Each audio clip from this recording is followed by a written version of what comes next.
Welcome to my video, What to Do at a Women's Retreat Part 2. Now this is a Part 2 because you all asked for it, because so many of you loved Part 1 and had additional questions that I'm going to address in this video.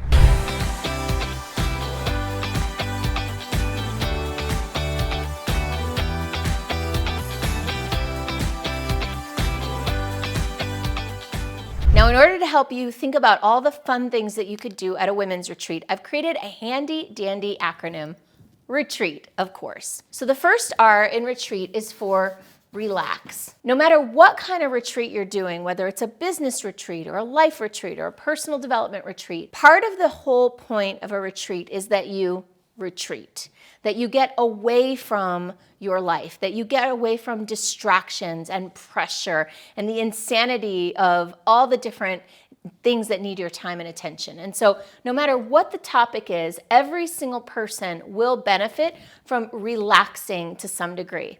So building in some downtime into your retreat is fundamental. And that's why it's the first R, because people need to down-regulate. Our nervous systems are wired all the time now.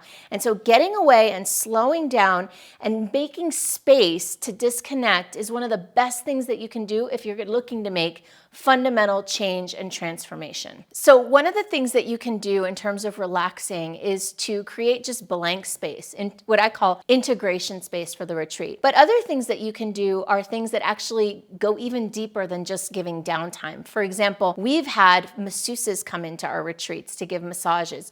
We've brought in hypnosis therapists. We've brought in visualization people. We've brought in breath workers. So there's lots of different ways that you can create relaxation and encourage it along beyond just saying, hey, you've got the next hour and a half free. The truth is that when people sign up for a retreat, they want you to lead them. They want to be guided. So remember that you can create relaxation even through certain activities. Another great example is yoga is a great way, like yin yoga, restorative yoga. That's a great way to help people relax. The second letter is E for enjoy. One of the things that people want to do when they come to a retreat is have a good time. They want to enjoy themselves. Some of the ways that we've done this is we've taken people to do fun activities. We've gone to Grand Canyon, hot springs, we've gone zip lining, we've done hikes, we've done cooking competitions, we've done talent shows. So think about things that you can create that are fun and engaging, that people are just gonna laugh and enjoy themselves. Laughter is, as they say, the best medicine. And again, even if what you're looking to create is some sort of business outcome or discovery, personal development outcome, enjoyment is gonna help them solidify the learning and wanna come back the next time. The third letter is T for tackle. And when I say tackle, what I'm talking about is addressing something big, something fundamental, something major. Once you've done the work of relaxing and creating enjoyment and getting people's defenses down and their guard down, it's a great time to tackle something big, either a big project or something that's bothering the person or some mental block or some limiting belief or limitation. A retreat is the perfect place to get rid of the distractions and actually go into what's going on. And so I like to say we tackle the difficult topics in a retreat. When I do retreats, I sometimes bring in experts that are going to help people uncover layers of things that generally in their regular life they're not looking at. So we've brought in psychotherapists, we've brought in hypnotists, like I said, we've brought in breath workers, all this intended to open people up so that they can dig in and tackle some difficult subjects that they normally avoid or distract from. The fourth letter is another R, and this is for reflect. A retreat is the perfect opportunity, since you're away from the world, to slow down and reflect on what's going on. Reflect on what you're learning, what you're seeing, what you're discovering in the retreat, and also creating space for people to reflect with each other. It's no coincidence that the word reflect, we talk about looking in a mirror and we see our reflection. Think about the people that are in your retreat as potential mirrors for each other. So creating space for people to connect one-on-one and be able to reflect back to each other what they're seeing and what they're observing, letting people share their own personal reflections and also receive feedback on what they're reflecting. I remember that we once held a retreat in Asheville, North Carolina, and we had people break off into pairs of 2.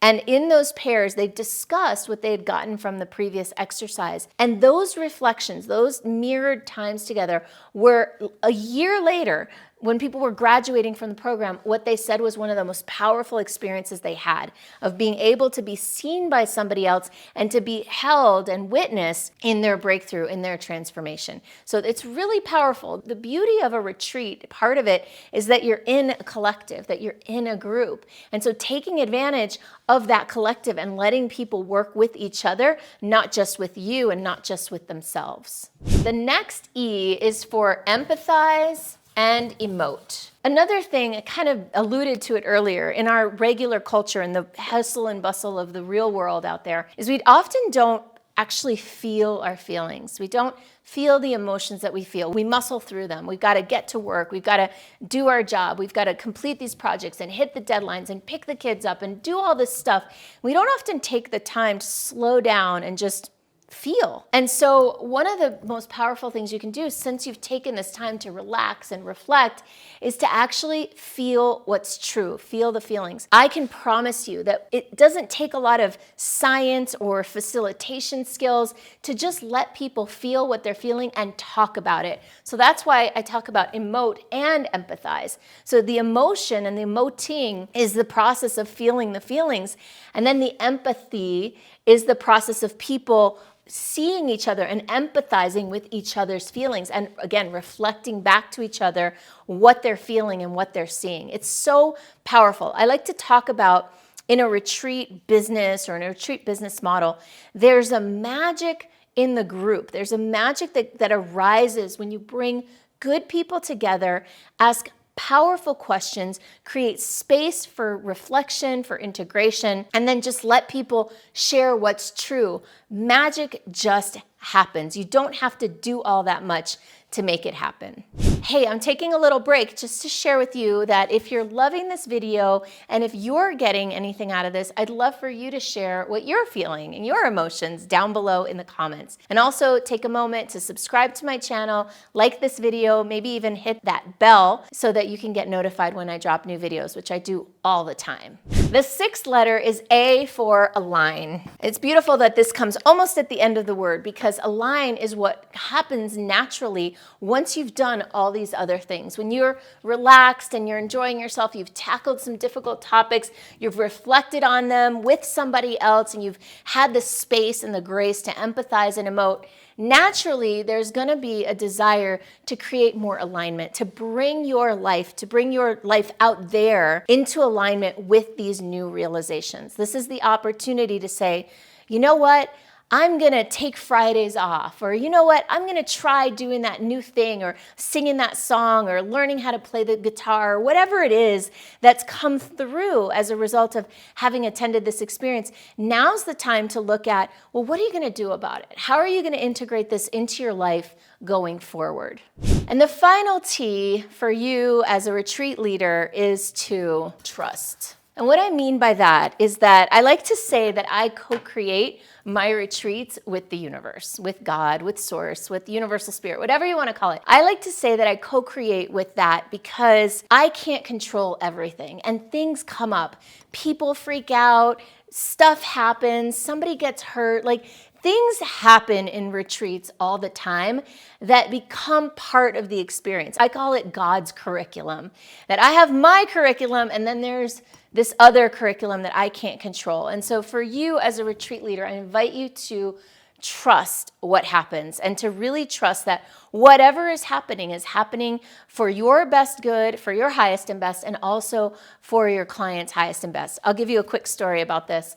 On my retreat 3 years ago, January 2017, I'll never forget this. We had a cooking competition and everybody in the retreat was really into it and it was just a lot of fun. And we sat down to eat the meal that we had created together. And within about 5 minutes of starting the meal, the woman across from me, there were about 20 of us there, started to choke on a piece of shrimp. It was one of the most terrifying moments of my life, and I'm sure that it was way more terrifying for her because for a good minute, she couldn't breathe. 3 people tried the Heimlich maneuver on her, and finally the third one got the piece of shrimp out. It was the most terrifying thing. We were all just like in shock. She was in shock. And as soon as it happened and she was okay, and she started to laugh it off. And, oh, I'm fine. Okay, I'm so grateful. Everything's good. Don't worry about me.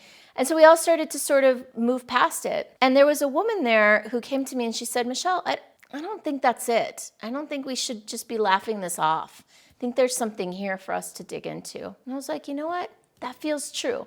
Let's explore this. So we created a special session after dinner where we all gathered in the living room and we decided to talk about what happened, everybody's perspective, how people felt, what happened, all the things. And when it came time for the woman who had choked to share, she shared that her whole life flashed before her eyes and that she realized that she wasn't being a very good mother or wife and that she was so focused on her business and her growth that she wasn't there for her kids or for her husband. And she started to really emote. She started to really cry. Like her emotions came out. And guess what? All of us sat there and we reflected as she tackled this very, very difficult situation of realizing, oh my God, I'm not living the life the way I want to, not in alignment with my true values, with what I really care about. And so we supported her and we sat there with her. We were there till 1 a.m. This woman had a huge breakthrough. And from this experience, she left that retreat. She changed her whole life. She changed her relationship to her husband, her schedule around her kids. Like she reorganized and realigned her life to align with this new realization that she figured out in this experience with us. And so God knows I did not want to have that experience. I was terrified. And I trust now that these things happen because they're meant to, and hopefully nobody gets hurt. Thank you for watching my video. If you enjoyed this and you're interested in going even deeper and learning how you can create retreats for a living while making transformational events for people, then check out my free gift. I've got something for you called the Retreats to Riches Roadmap.com, which will walk you through the exact steps you need to create profitable transformational retreats. Enjoy.